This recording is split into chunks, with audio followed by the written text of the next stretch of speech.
Welcome back to another video of DDRP, the Dodge Dart Restoration Project. I'm Bryson. And I'm Dakota. Before we get started, I just wanted to say we thank you for all the support and taking interest in our projects. And if you like our videos, please don't forget to like, subscribe, and share. That's right. So in March of 2023, Dakota and I started restoring our 1966 Dodge Dart Convertible.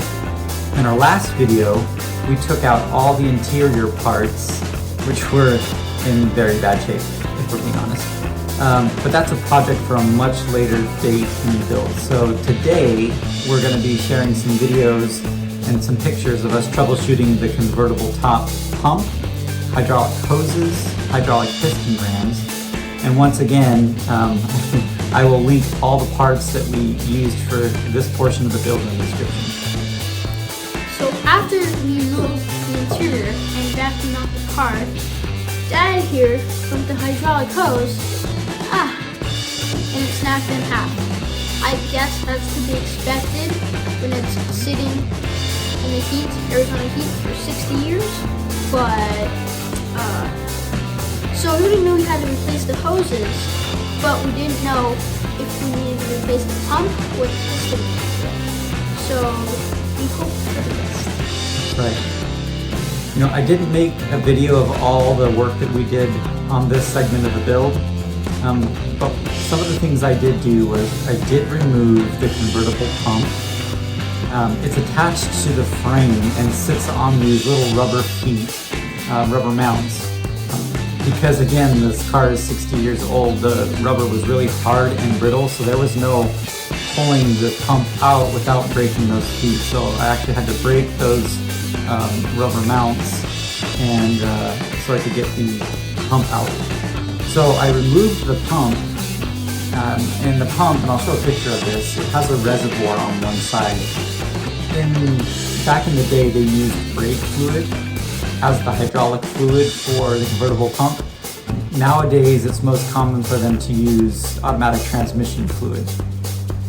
So one of the things I wanted to check was to make sure that there wasn't any buildup of any residue on the inside of the reservoir. So I'm glad I took it out and took it apart, because once I did see quite a bit of buildup on the inside of that reservoir. So cleaned that all up and cleaned the actual mechanism as best as I could. Replaced those feet and put the pump back in. So now that the pump is cleaned and the hoses are replaced, it's time to see if we actually need a new pump. Okay, so what I have here is we've got the new hydraulic hoses hooked up to the convertible pump, and I've got reservoirs for automatic transmission fluid, which is used. I've got a battery, which is grounded over here, and the motor right here. So what I'm going to do is we got to see if this motor works. So I'm going to use this with a fuse so that if something happens, it'll blow the fuse before it blows the motor. Alright, so here we go. I'm gonna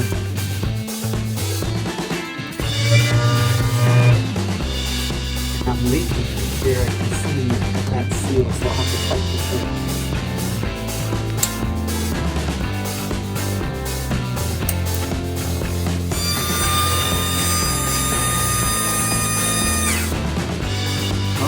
I know that it's working, so that's good.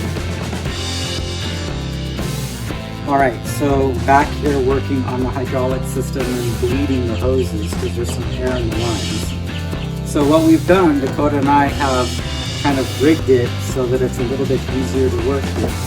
So what we've done is, if you look over here, we've got our battery, and we've got our power coming off to a three-way switch, which I've mounted on this board just so I don't have to touch the electrical components. And this switch operates the left and the right side of the motor, and you've got these connectors that fit into the factory wiring harness. And then I've got a reservoir over here, and coming out of the reservoir is a hose that connects to the reservoir in the actual pump. And so what happens is, as we cycle fluid through the system, it's supposed to help get all of the air out. So you'll notice at times that there's bubbles coming out as air is bleeding out. So just wanted to show you how the system operates. So here we go. We're going to go hydraulics up and down.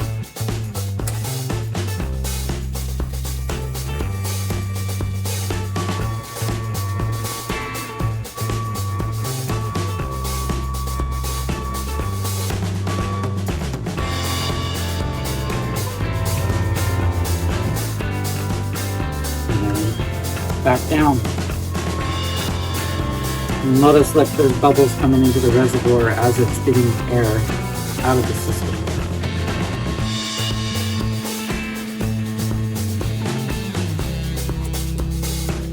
And there it is. So that's how we operate the hydraulic pump and motor without a running vehicle. So next up will be to actually lift the convertible top. Okay, so we have the hydraulics connected, and now we're about to test it to see if the hydraulics can lift the cover.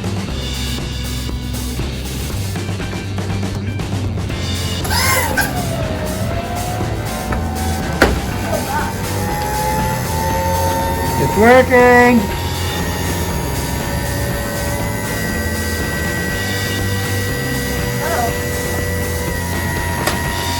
Holy crap. Dude, it works! Hooray!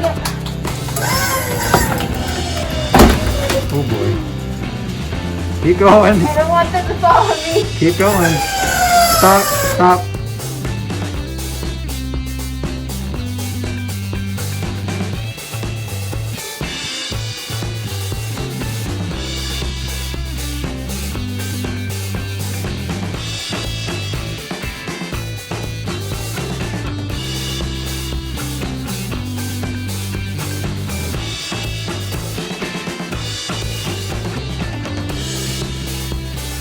Fortunately for us, we didn't have to replace the pump, which is good because they're expensive.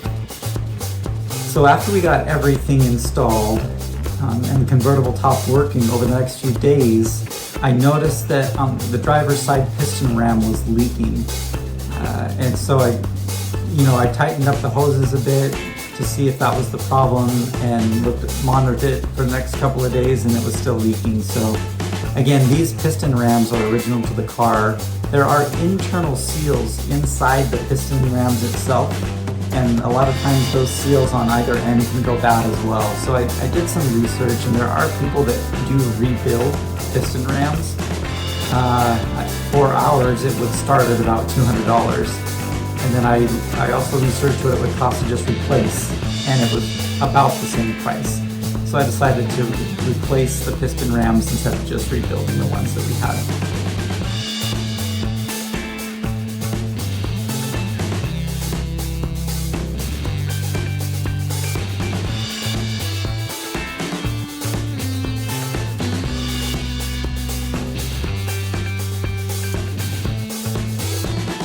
Again, we didn't do a great job of documenting the removal of the convertible vinyl top.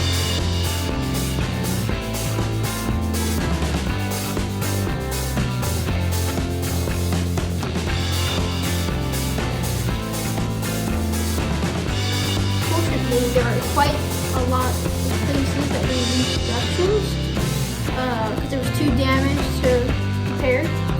But the tricky part will be installation. There's not really a lot of places that do that, so I'm not sure if we'll get they'll do it or if we try to find someone else to do that for us. It's also a project for another day.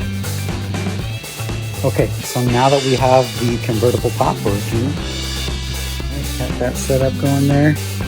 Now that we got that working and the hoses bled, we're going to start working on the body. So what we're going to do is, the floor pan is not in terrible condition.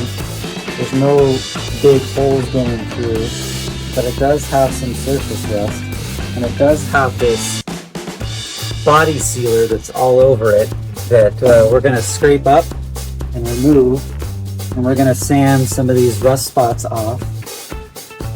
And then what we're going to do is we're going to put a new seal coat on with this POR 15 stuff, It's just supposed to seal up all the body seams so that weather, moisture and stuff doesn't get into the car.